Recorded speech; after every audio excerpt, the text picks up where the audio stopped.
What is the proper role of an individual when they witness their government committing acts of injustice?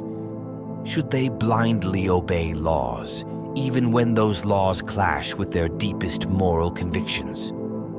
Or should they stand firm against injustice, even at the risk of breaking the law?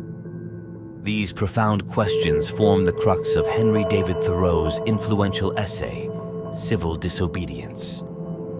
First published in 1849, Civil Disobedience emerged as Thoreau's powerful response to the Mexican-American War and the deeply immoral institution of slavery in the United States. Thoreau posited that individuals bear a moral obligation to resist unjust laws imposed by their government, even if such resistance results in imprisonment. His essay would later serve as a beacon of inspiration for many of the 20th century's most significant civil rights activists and freedom fighters.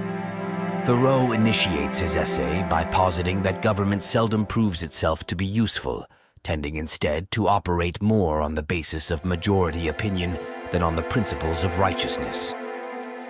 However, he is careful to clarify that his argument does not support anarchy or a complete disregard for law.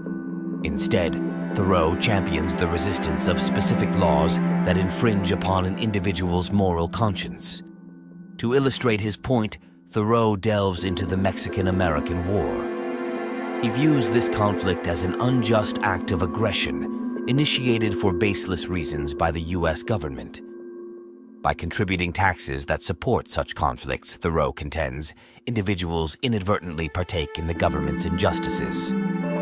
Another critical example Thoreau brings to light is the issue of slavery.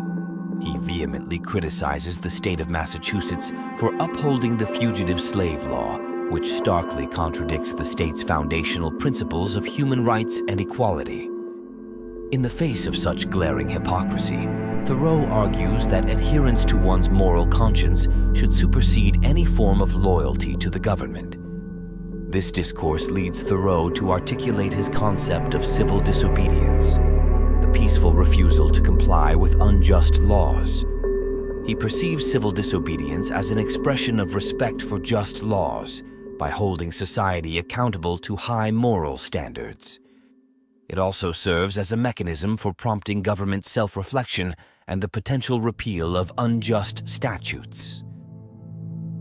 The implications of civil disobedience are far-reaching. Thoreau presents a compelling argument that passive compliance with immoral laws renders individuals complicit in injustice. Instead, he champions the cause of nonviolent resistance and protest in the face of legalized wrongs. Thoreau's philosophy profoundly influenced subsequent leaders like Mahatma Gandhi and Martin Luther King Jr. His work continues to be relevant today, encouraging individuals to scrutinize the role of conscience when confronted with institutionalized injustice. The essay challenges readers to thoughtfully consider where their true allegiances should lie, with human rights and moral law, or with unjust government statutes. Nearly 175 years after its publication, the insights of Henry David Thoreau's Civil Disobedience resonate with enduring truth. His clarion call to heed one's moral compass continues to galvanize civil rights activism across the globe.